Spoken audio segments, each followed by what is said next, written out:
From Chicago's CAN TV, this is Chicago Newsroom. Well, hi there. Welcome to Chicago Newsroom here on CAN TV. I'm Ken Davis, where we sit around and we talk about things that are going on in the city and in the state of Illinois and so forth. And you know, it's not every day that Alderman Ed Burke gets to gavel a big old busy city council meeting into adjournment, but that's what he had to do yesterday. He had to teach a couple of what Alderman Austin called little newbies a few lessons in how process works in the august city council of the city of Chicago. It was all about police, the cost of policing, respect for police training at City Hall yesterday, and it all got pretty heated. And surprise, the Chicago City Council, it turns out, favors building a library for Barack Obama, the former president of the United States. We're going to try to sort out a lot of that on the show today. And there's been plenty of action going on at the Illinois legislature as the session winds down to a close, including Governor Rauner demanding a return of the death penalty in exchange for some stricter gun laws, and the ongoing saga of tragedy at the Illinois Veterans Home in Quincy. We're going to talk about all of that, and here to help us sort it all out is Heather Cherone, making her first appearance here, managing editor at the Daily Line, and we're happy to have you here. Thanks so much for being here. Our old buddy Tony Arnold from WBEZ, State House reporter and issues of state importance correspondent. Okay. Glad to have you here. And Hal Dardick from the Chicago Tribune, who has an announcement to make. You're changing jobs. Well, yeah, I'm moving. Don't tell me WBEZ hired you. I'll just, no. Okay. They have hired a lot. Yeah, I know, it's everybody's working. Yes. It's the great vortex. Right, Yeah. right. Now I'm moving at the Tribune to the investigative team from the City Hall Very political good. team.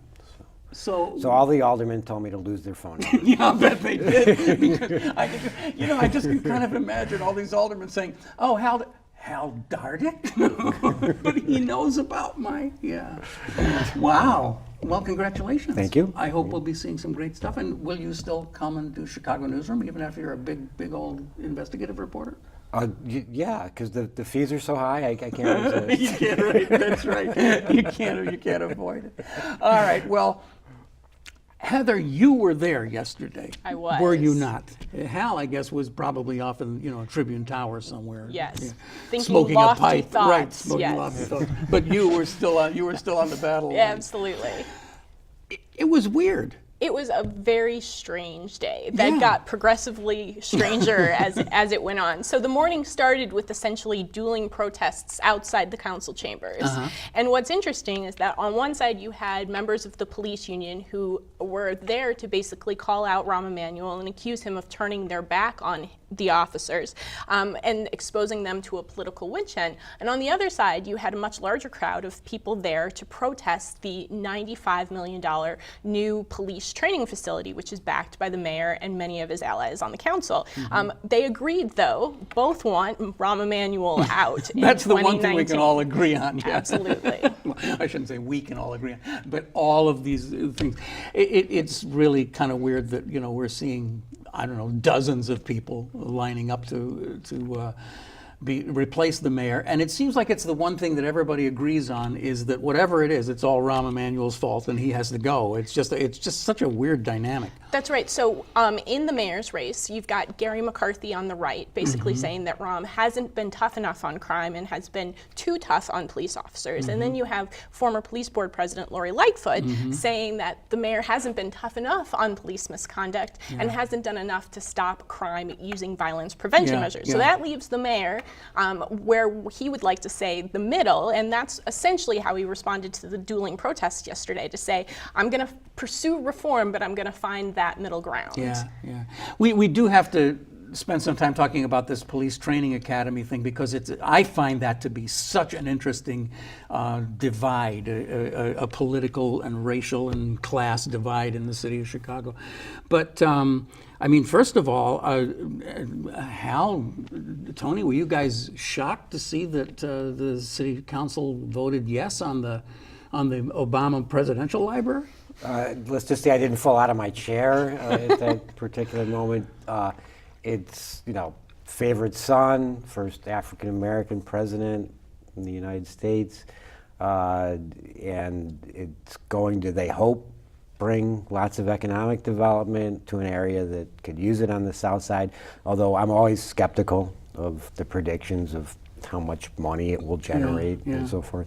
But you know, the interesting thing is, despite the fact that it was kind of a no-brainer, I think, in the alderman's mind to go ahead and approve that, is that there are people in that community where the library is going to go near Jackson Park that believe that it will harm them because they won't have affordable places to live, that their property taxes will get too high as assessed values increase and so forth. And they're trying to get a community benefits agreement and don't want this to happen without that.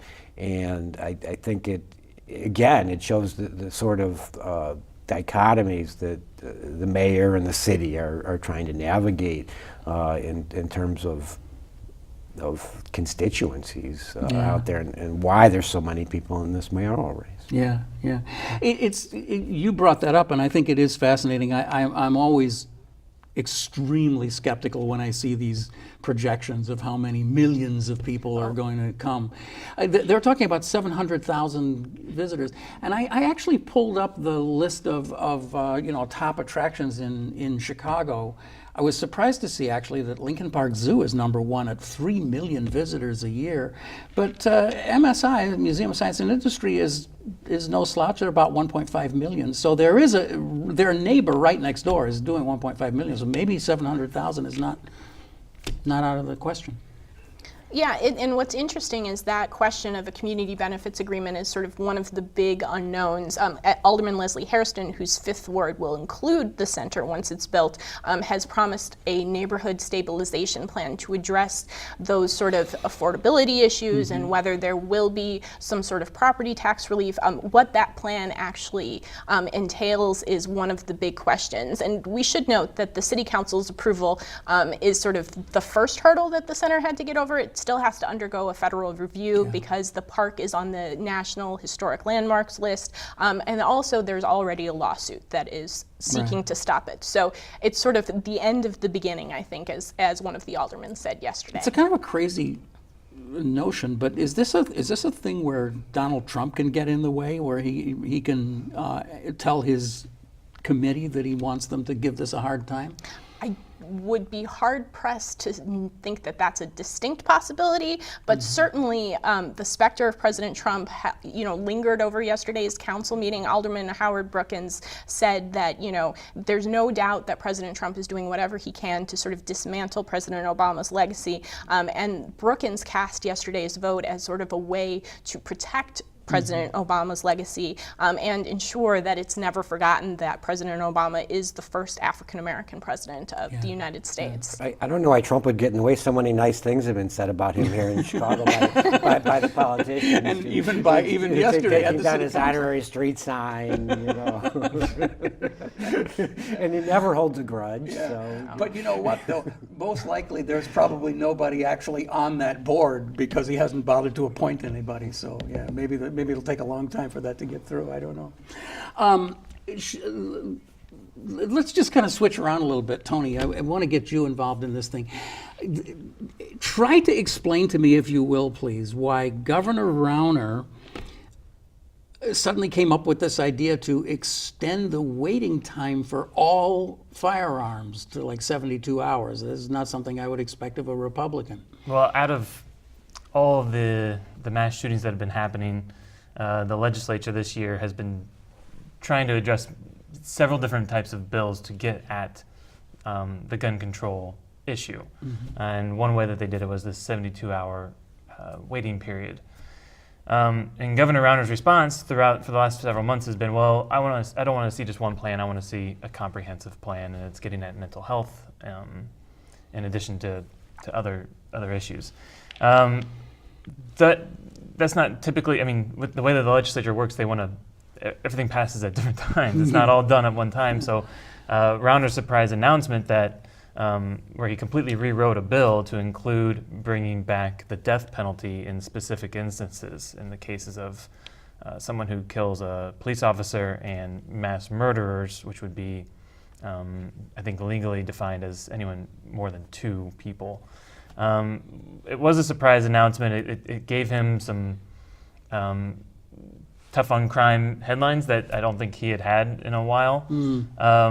That's not to suggest that this is all completely political, but this is not something that he's talked about almost at all in his 4 years in the public eye for developing policy in this state. It's such a weird. Well, maybe it's politically brilliant. I don't know, but to sort of give the left more than they thought they would be able to get, and to give presumably the right the death penalty. But as a lot of people have been pointing out, there's been a number of articles written about it, there really hasn't been much of a groundswell from Republicans saying, "Oh, please bring back the death penalty." So I'm not sure. It has a complicated history in this state. It sure does. Complicated, and that people were wrongfully convicted of and sitting on death row. So it can't get more serious than that.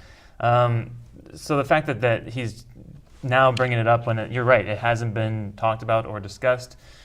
They've been kind of relitigating in hearings in the House about how the last few years been since it's been outright banned in Illinois, not just a moratorium, but an outright ban.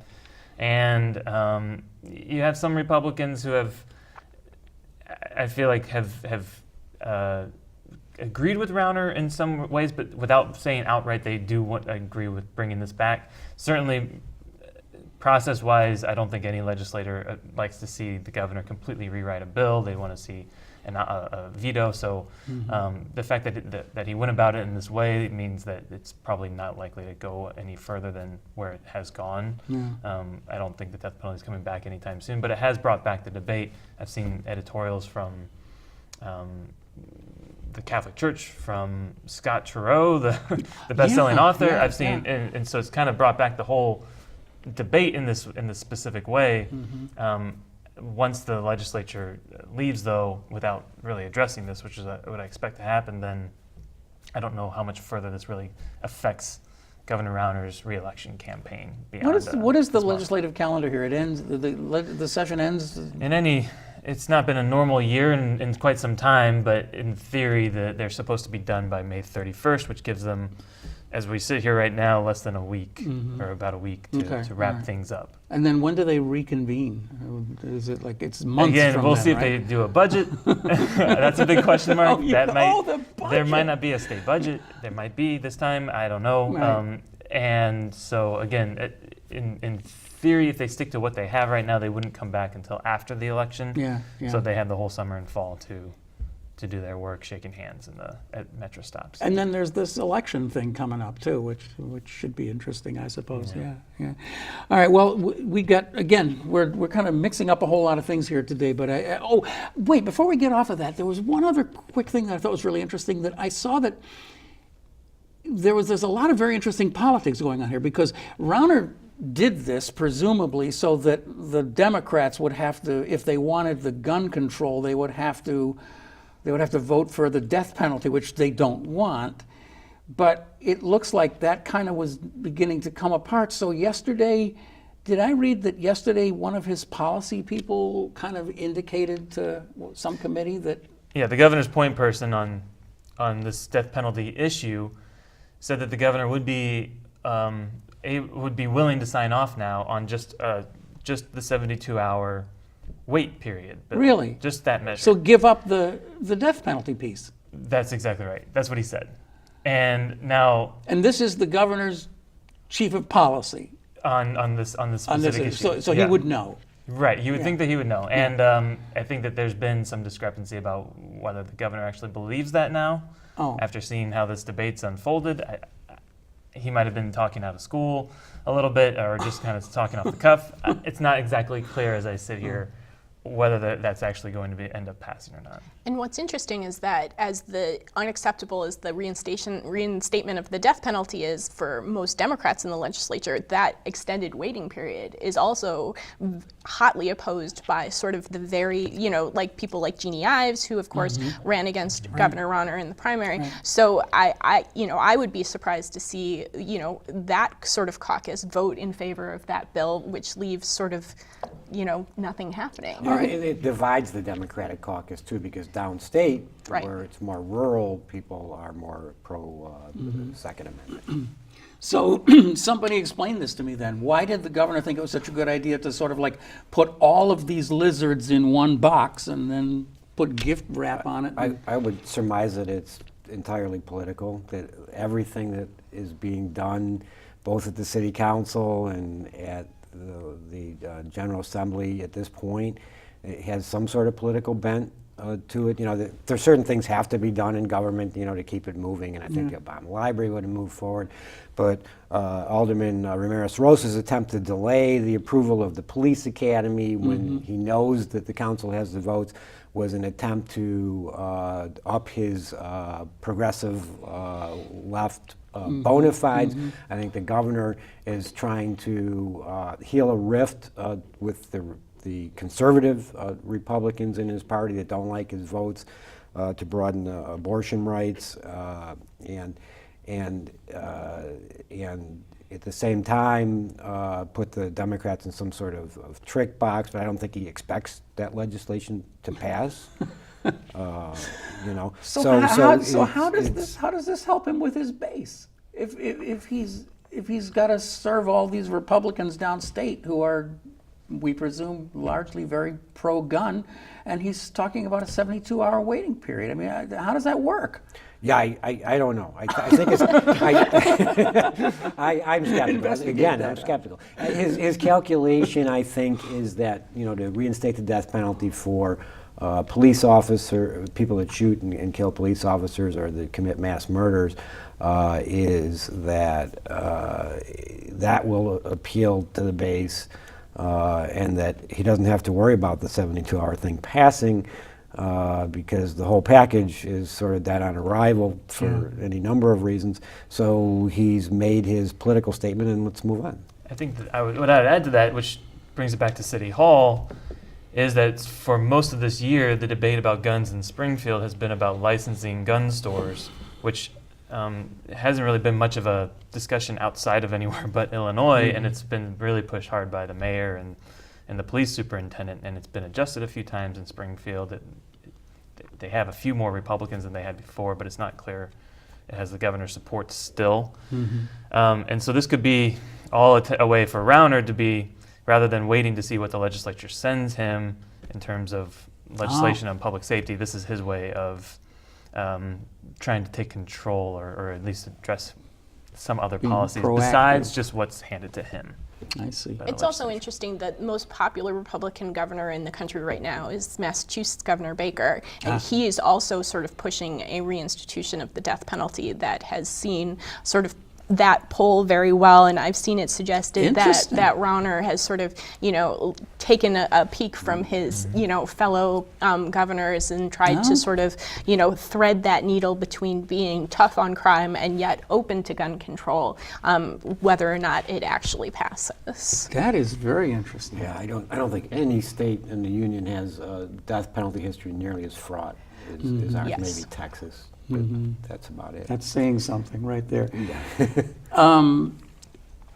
Okay, well, we deferred our conversation about the police training academy, and I just think it's one of the most interesting things going on right now. You have a mayor who's saying, I want to spend upwards of $100 million to build a really good, high-quality training facility for our first responders.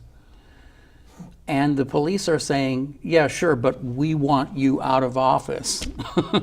and activists are saying we want that money spent, maybe a little bit more predictably, they're saying we want that money spent in the community. But it's just, everybody's just fighting. Yeah, and it goes back to the 2016 investigation of the police department by the Obama Justice Department that found that police officers were essentially leaving the training academy ill-equipped and unprepared to constitutionally police. And part of the problem is that the current training facility is near Whitney Young High School on the near west side, and it's essentially falling apart.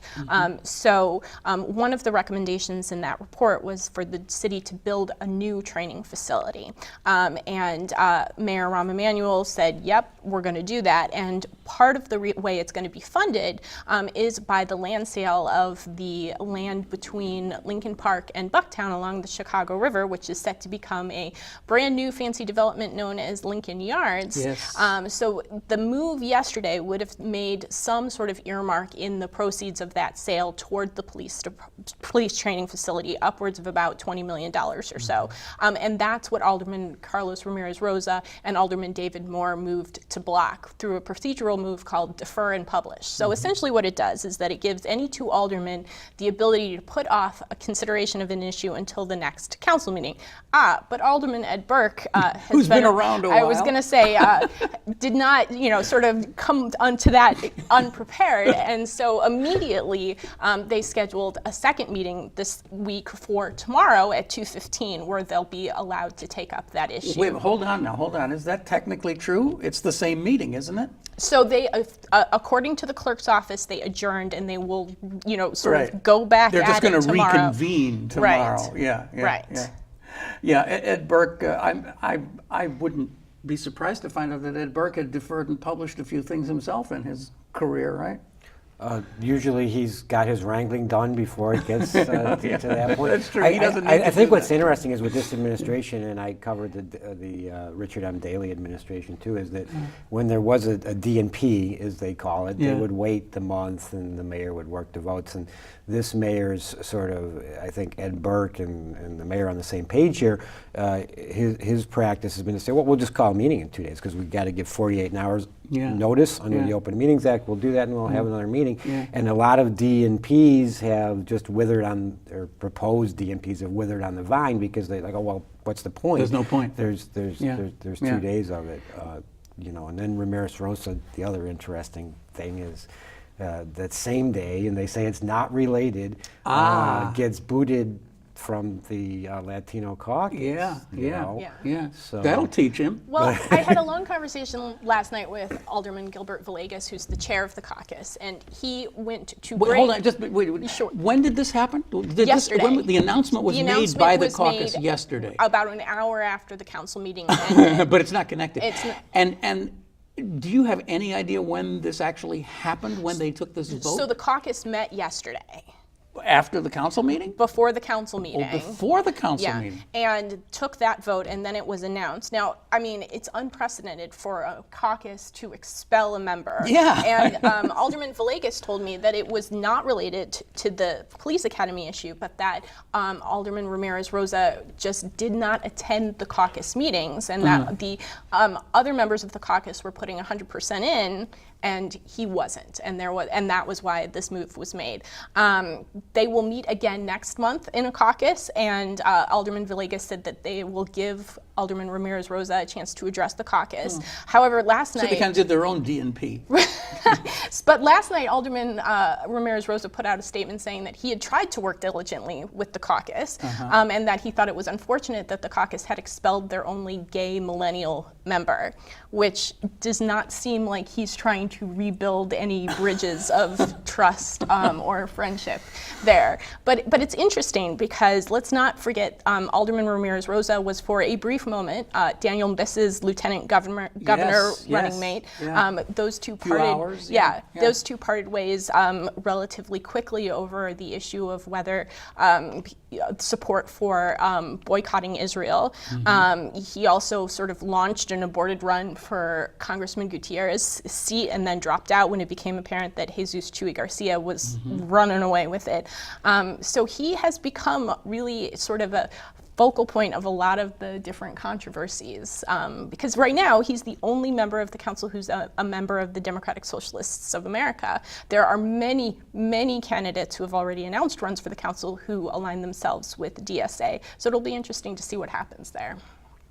So, I think at bottom too, and is that there's two things going on. One is you can kind of see how independence, when it's shown in Chicago, necessarily isn't valued no matter who espouses it. and secondly, I think the other thing that's going on is the city council is kind of a club in some ways, whether they agree with each other or not, like the U.S. Senate's a club you know, and he's not going to win the prom king award in that club for whatever reason. Well, absolutely, and it opens himself up to reprisals from people like Alderman Carrie Austin, who's the chairwoman of the Budget Committee, and Alderman Emma Mitz, whose ward includes the proposed police training facility. You reported on this morning. Who basically says, you know, she's old school, and look, if you shoot at my dog, I'm going to kill your cat. Yeah, I wrote that down. Yeah. If you shoot my dog, I'll kill your cat. So it'll be interesting to see what sort of retaliatory things are there, because several years ago, Alderman Scott Weichspach, who's the chair of the Progressive Caucus, vehemently objected to ride-hailing, you know, regulations, and he moved for a DNP, only be told, well, we're going to come back in 2 days, so if you want to do that, that's fine. And he backed down. Obviously, Alderman Ramirez-Rosa chose a different way. And I should say, he wouldn't have been able to do it alone, except for the support of Alderman David Moore. He's an alderman who represents parts of Englewood, who was angry that the mayor's office had not provided, as he requested, a breakdown of how that $106 million from the land sale will be used. So that's why he joined in the move. And I have to say that again, reading your account of what David Moore said, it seems eminently reasonable to me. He said, yes, I'm for a police training academy. I'm not against it, but I would really like to see some of the numbers on this. Could you please provide them to me? And they said, shut up and vote. Yeah, they don't know how they're going to pay for the entire They have no thing. idea, right? Yeah, I mean, this would have been $20 million, which would be about 20% of it. Right. And there's some other money from the there's- TIF district, but there's yeah. not enough to pay for the Nowhere $95 near million enough. cost, and you know it'll go up higher. Yeah, than yeah, that. right. The other thing I think is worth pointing out is with what Emma said. Those are pretty harsh words. But She was angry yesterday. As a cat there is lover, the unwritten rule of aldermanic privilege in the city yeah. council. That the alderman in whose ward something is happening gets to take the sentiment of the ward and the residents there and make a decision. She'd made the decision that she believed her residents favored this and the potential economic development that would come with it, and a lot of the activists that oppose it are not residents of the ward. But So Emma there's- Mitz was going to get the maintenance facility, right? No, she will get the police training Oh, she's facility. getting. Oh, that's right. She's Yes. getting. Oh, I'm Yes. getting confused. Roderick Right, she gets Sawyer will get the Sawyer moved gets the maintenance That's yard. right. Yeah. Right. Mitz gets the training facility. Yeah. So.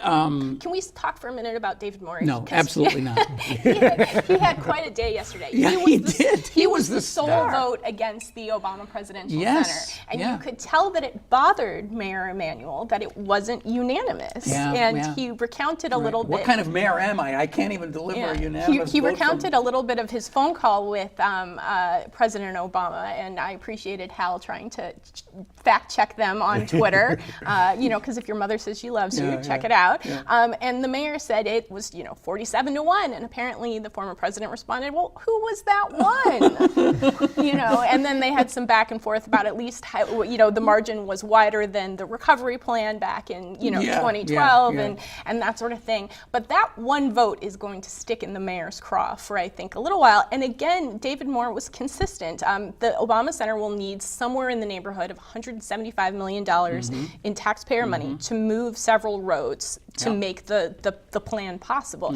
And Alderman Moore's point was, where is that money coming from? Right. Am I going to have to give up road resurfacing or infrastructure projects in my ward so that we can pay for this? And if that's what the trade-off is, I vote no. So that's what happened yesterday, which is, I think, interesting because David Moore is a rookie alderman. He'll be running, if he chooses to up for re-election for the first time in 2019. And it will be interesting to, sort of have him answer those questions because he will always be the one alderman who voted against the Obama Presidential Center and its native son, beloved Barack, as I think he was Barack referred Obama to. will remember his name. Yeah. And one wonders whether the newbies will be targeted, right? Right. I don't know. I think this is quite a week for the president.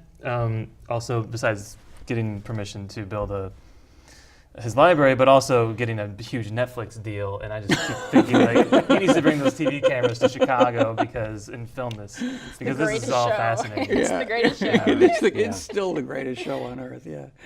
Yeah. Well,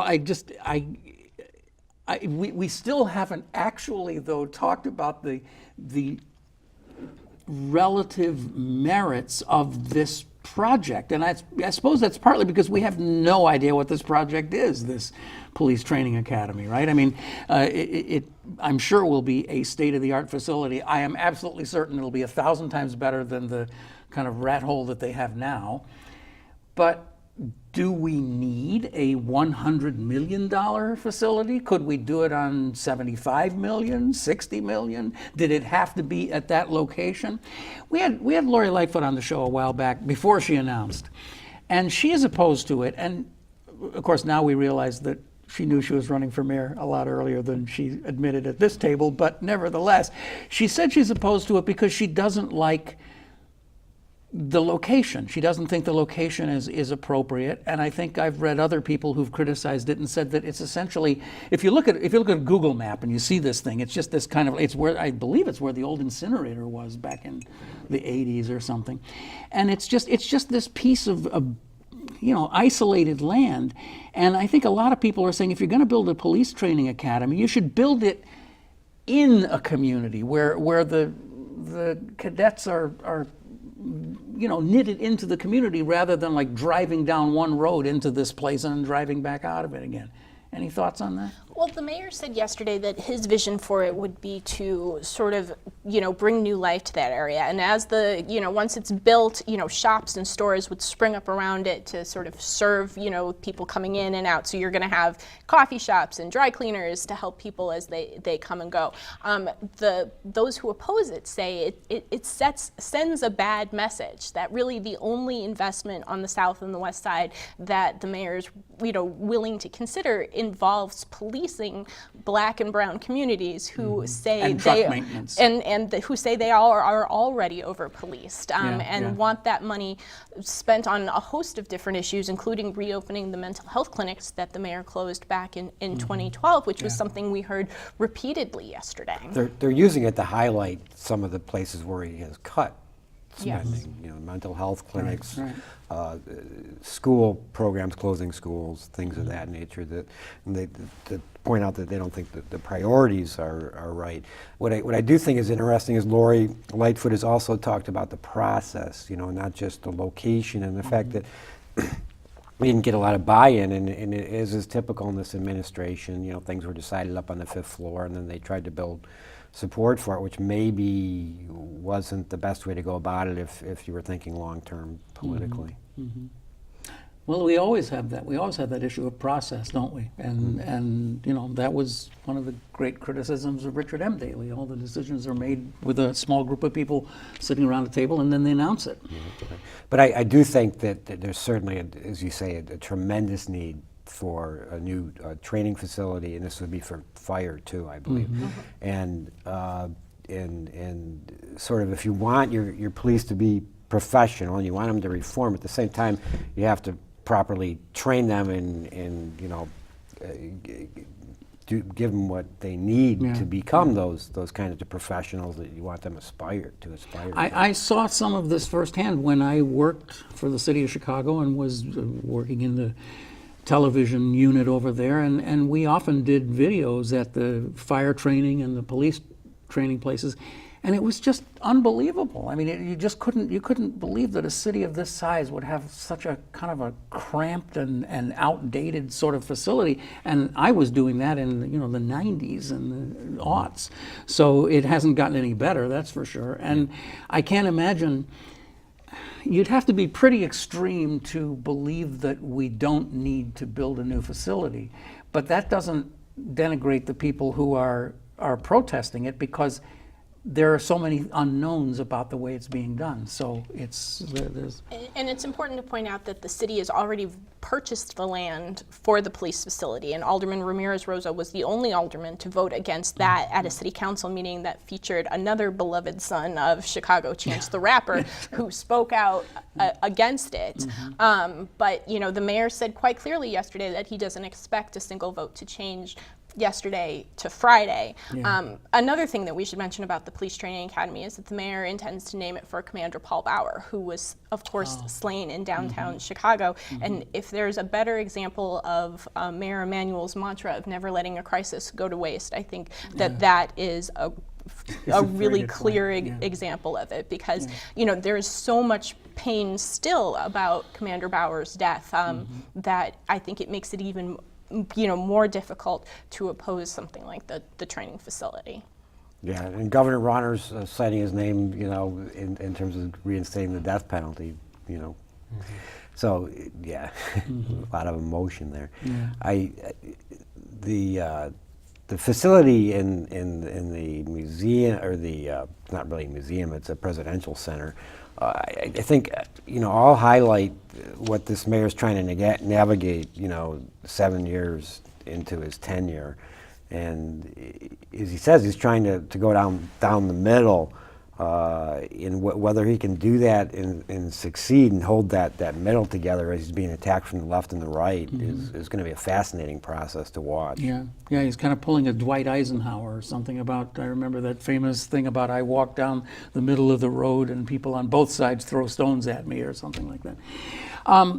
Tony, we really have to get an update on the veterans facility in Quincy, and the latest thing that you guys have discovered is that one of the patients there appears to have died during this horrible epidemic and might have been in her room for 48 hours before anybody discovered her.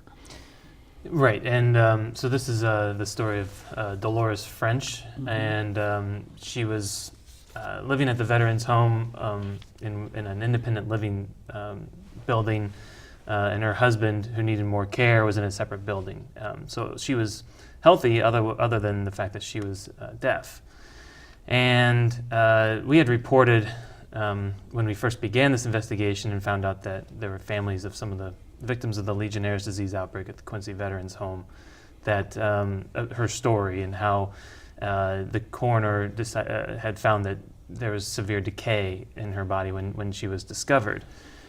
In the hearings, in the legislative hearings that came out of those initial stories, the director of Veterans Affairs ended up saying there's documentation showing that telling is not true.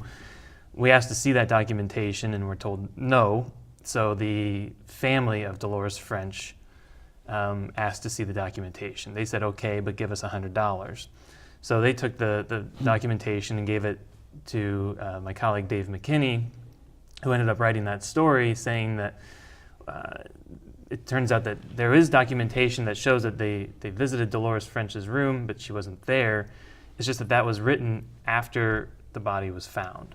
And so the rules say that there needs to be record keeping in this environment up to date, not written after the fact. That's actually significant. I mean, that's a really significant thing, right? I mean, once it was known that there was a story out there, then somebody went in and entered and, I guess, corrected or changed the electronic record. Well, we don't know. We don't know what happened we don't exactly.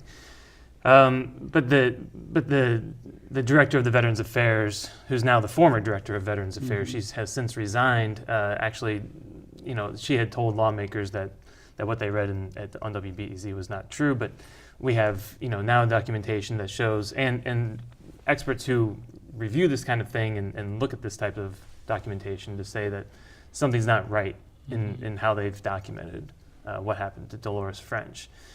So this is an ongoing issue. That this is all coming at a time now, as we said earlier, that the legislature is about to wrap up, and they're addressing several pieces of legislation specific to the Quincy Veterans Home and outbreaks of Legionnaire's disease within the state-run veterans homes, of which there are 4.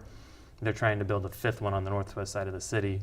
We'll see if that ever happens. But there's legislation out there about when notifying families or next of kin along with residents within 24 hours of an outbreak, because we found that in the 2015 outbreak, the state knew that they had an epidemic on their hands but waited 6 days before notifying the public.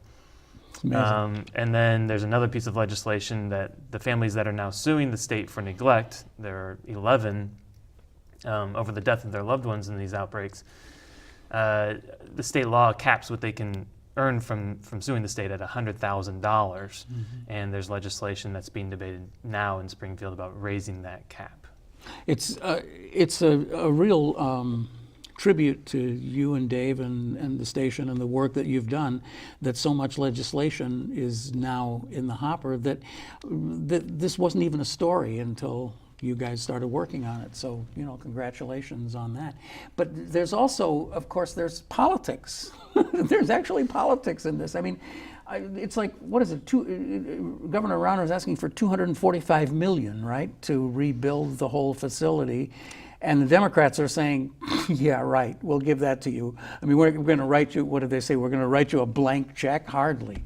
Well, So there's a lot of skepticism from the Democrats, publicly at least, saying, how can we trust you to spend this and oversee this project when we don't know that you've done that well for the last 2.5 years that this has been going on. There's been repeated outbreaks. The residents there, I think there's a big question about this, whatever passes. It's going to take time to build Rauner's plan, up to 5 years to build a new building, rip out the plumbing, and move some residents to a nursing home down the street. So I think there's some questions about what is immediately going to be done. There was more people who got sick earlier this year, back in February, just after Governor Rauner had lived there for a week. And so I think there's some questions about what's going to be done in the interim, in addition to whether, on the politics side, as you said, where's the money going to come from to pay for this project that the governor wants to do, and how does that fit into the overall state budget drama that's currently going on. You're right that it is politics, but I don't know that either side really wants to be seen and get in the way of something substantial being done at this facility. Yeah. And of course, well, I'm sure the Democrats are figuring that they're kind of imagining Governor Pritzker opening the new facility, and so they're just not really all that.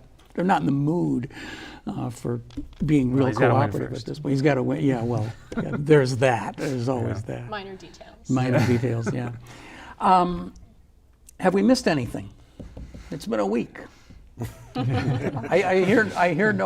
Hearing no other suggestions, I think we can pull an Ed Burke and just adjourn this sucker. What do you say? Let's come back in 2 days. So come back. Making us come back. Come back on Friday at 2:45 and we'll reconvene. All right. Well, thank you all so much. It's been really a pleasure having you all here, and it's just been a really complicated week to try to understand.